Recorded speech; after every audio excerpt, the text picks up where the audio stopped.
ఎక్కడైనా కానీ ఎన్నికలు జరిగినప్పుడు బలాబలాలు అంటే సమానంగా ఉంటే కనుక రసవత్తరంగా పోటీ ఉంటుంది. అలాంటి చోట పోటీ పడడం తప్పులేదు, అంతే బలబలాలు చూపించడంలో తప్పులేదు. కానీ ఆంధ్రప్రదేశ్లో అందుకు భిన్నంగా జరుగుతుంది. అసలు కూటమికి సంబంధించిన అభ్యర్థులే ఉండరు, కానీ అక్కడ మాత్రం ఎంపీపీలు వాళ్ళే అవుతారు, జడ్పీ చైర్మన్లు వాళ్ళే అవుతారు. కానీ విచిత్రం ఏంటంటే ఎక్కడ జరగని ఆంధ్రప్రదేశ్లో జరుగుతూ ఉంటుంది.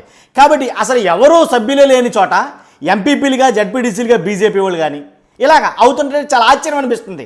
పరిషత్ ఎన్నికలు ఇలా కూడా జరుగుతాయా? ఎంపీ ఎన్నికలు కావచ్చు, జడ్పీ చైర్మన్ ఎన్నికలు కావచ్చు, ఏవైనా కావచ్చు. కాబట్టి ఏదేమైతేనండి మొత్తానికి వదలను అని పట్టు వదలని బట్టి విక్రమార్కుల్లాగా వైఎస్ఆర్సీపీ చాలా చోట్ల అయితే కనుక విజయం సాధిస్తుంది నిజంగా.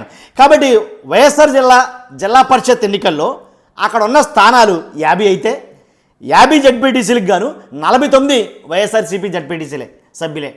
కానీ 50కి 49 వాళ్ళే ఉంటే ఆ ఒక్కడు మొత్తం నాకే కావాలన్నట్టుగా కూటమి ప్రభుత్వం అక్కడ చాలా రాజకీయం అయితే చేసింది అని వాళ్ళు వైఎస్ఆర్సీపీ వాళ్ళు ఆరోపిస్తున్నారు. ఏం చేశారంటే కనుక ఆ ఒకడు కోర్టుకు వెళ్ళటం, ఎన్నికలు ఆఫ్ చేయండి, ఈ ఎన్నికల మీద మాకు స్టే ఇప్పించండి అని అడగటం. కాదు కూడదు, అలా ఇవ్వటం కుదరదు, ఎన్నికలు అనేవి జరగాల్సిందే, ఎందుకు ఆపాలి అని కోర్టు కుదరదనేసరికి ఎన్నికలు అక్కడ ప్రక్రియ అనేది కొనసాగించడం తప్పలేదు. కాబట్టి అసలు ఎన్నికంటూ చేయాలి, ఎన్నికలు జరగాలంటే కనుక అక్కడ వేరే అపోజిషన్ ఉండాలిగా, అక్కడ ఏమీ లేదయ్యా. ఉన్న 50లో 49 వైఎస్ఆర్సీపీ. కాబట్టి ఏకగ్రీవంగా అక్కడి నుంచి రామగోవిందరెడ్డి అక్కడి నుంచి ఎలక్ట్ అవడం అయితే జరిగింది. కాబట్టి ఇంకోటి ఏంటంటే కనుక అక్కడి నుంచి 49 మందిలో చాలామంది కూటమి సైడ్కి లాగడానికి చాలా ప్రయత్నాలు చేశారని, అలాగే డబ్బు ఆశ ఎరచూపారని, పదవులు ఎరచూపారని, నయానా భయానా కుట్రలు కుతంత్రాలు బలం బలగం ఇవన్నీ చూపించి రెండుగా చీలుద్దామని అనుకున్నారు. కానీ పని అవ్వలేదని వైసీపీ వర్గీయులు ఆరోపిస్తారు. మొత్తానికి అది ఒకటే కాదండి, వైఎస్ఆర్ జిల్లాలో కానీ అందులో అక్కడ అంత మెయిన్ అంత ఇంపార్టెన్స్ ఇవ్వడానికి గల కారణం ఏంటంటే జగన్మోహన్ రెడ్డి గారి జిల్లా కడప జిల్లా.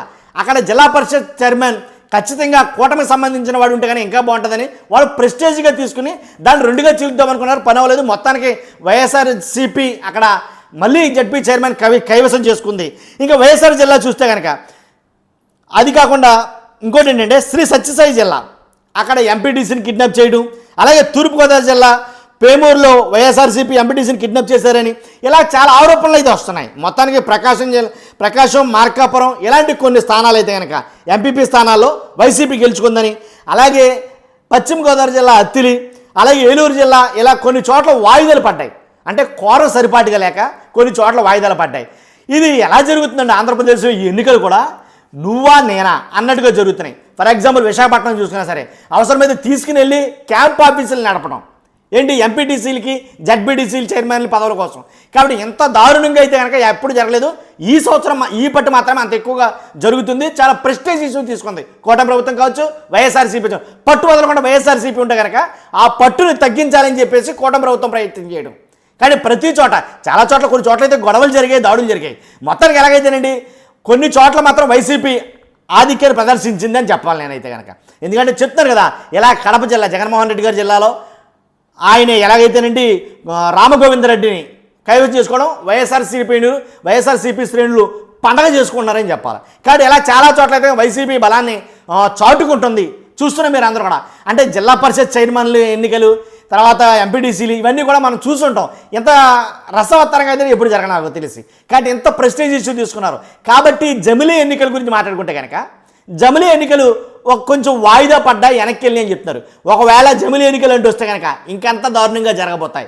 జమిలీ ఎన్నికలు ఎలా జరగబోతాయి అది ఇంకెంత ప్రెస్టీజ్ ఇష్యూగా తీసుకుంటారు. కానీ చూద్దాం ఏం జరుగుతుంది ఆంధ్రప్రదేశ్లో. చూస్తూ ఉండండి, నేను మీకు అప్డేట్ చేస్తూ ఉంటాను. మర్చిపోతే ఫస్ట్ లైక్ చేయండి, నాకు మోటివేషన్గా ఉంటుంది. మీకు బాధ్యత, ఎక్కువ మందికి ఇన్ఫర్మేషన్ షేర్ అవుతుంది. అలాగే కొత్త వాళ్ళైతే మన ఛానల్ పక్కగా సబ్స్క్రైబ్ చేయండి. మీ అభిప్రాయాన్ని కామెంట్ రూపంలో తెలియజేయండి. Thank you very much.